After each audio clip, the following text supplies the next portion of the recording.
क्या सच में ग्रेड 18 के ऑफिसर से एफिडेविट लेने वाली शर्त खत्म हो गई है?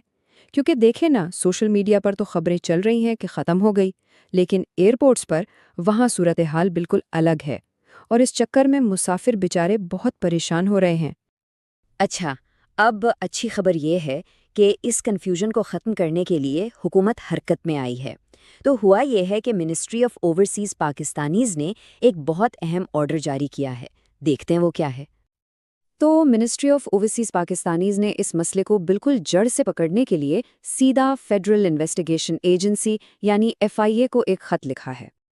और इस खत में ना वजारत ने बिल्कुल साफ और सीधी बात की है। उन्होंने कहा है कि भाई एफआईए के पास ये एफिडेविट मांगने का कोई कानूनी इख्तियार ही नहीं है। अब ये बहुत बड़ी बात है। इस एक जुमले ने तो इस पूरी शर्त की बुनियाद ही हिला दी है। और बात सिर्फ यहाँ ख़त्म नहीं हुई।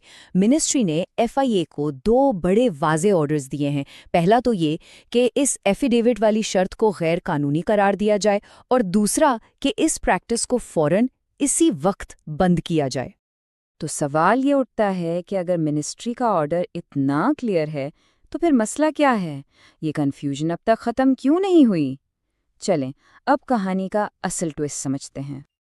देखें, मसला ये है कि मिनिस्ट्री ने तो खत भेज दिया, लेकिन एफआईए ने खुद अभी तक कोई ऑफिशियल नोटिफिकेशन जारी नहीं किया।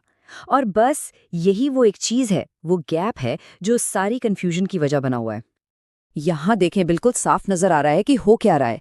एक तरफ मिनिस्ट्री का लेटर है जो कहता है कि इसे रोको, और दूसरी तरफ एफआईए का खाना खाली है, कोई नोटिफिकेशन नहीं। अब जब तक ये ऑफिशियल नोटिफिकेशन नहीं निकलता ना, एयरपोर्ट पर जो अमला है और जो मुसाफिर हैं, उन सब के लिए मामला गड़बड़ी रहेगा। तो अब सवाल ये है कि इस सारी सूरत हाल में एक आम मुसाफिर क्या करे? मतलब अगर किसी का सफ़र बिल्कुल करीब है तो उसे क्या करना चाहिए? तो अभी की जो पोजीशन है ना, वो ये है कि ये एफिड्यूट वाला रूल आर्जी तौर पर मुअत्तल है, यानी टेम्पररली सस्पेंडेड। इसका मतलब ये है कि फ़िलहाल इस पर अमल नहीं हो रहा, लेकिन एफआईए ने इसे पक्का पक्का ख़त्म नहीं किया। और याद रखिएगा, इन दो बातों में ज़मीन आसमान का फ़र्क है। और एक और बहुत ज़रूरी बात, ये जो आर्जी पाबंदी हटी है ना, ये ख़ास तौर पर उन लोगों के लिए है जो वर्क वीज़ा पर जा रहे हैं। अगर कोई टूरिस्ट वीज़ा पर या किसी और काम से जा रहा है तो भाई उनके लिए सूरत हाल अभी भी क्लियर नहीं है। तो अब आगे क्या? सबकी नज़रें किस चीज़ पर लगी हुई हैं? इस कहानी का अगला कदम क्या होने वाला है? तो जी, अब सारी गेम एफआईए के हाथ में है। सबसे बड़ा सवाल सिर्फ एक है, एफआईए अपना ऑफिशियल ऐलान कब करेगा? जब तक वो नोटिफिकेशन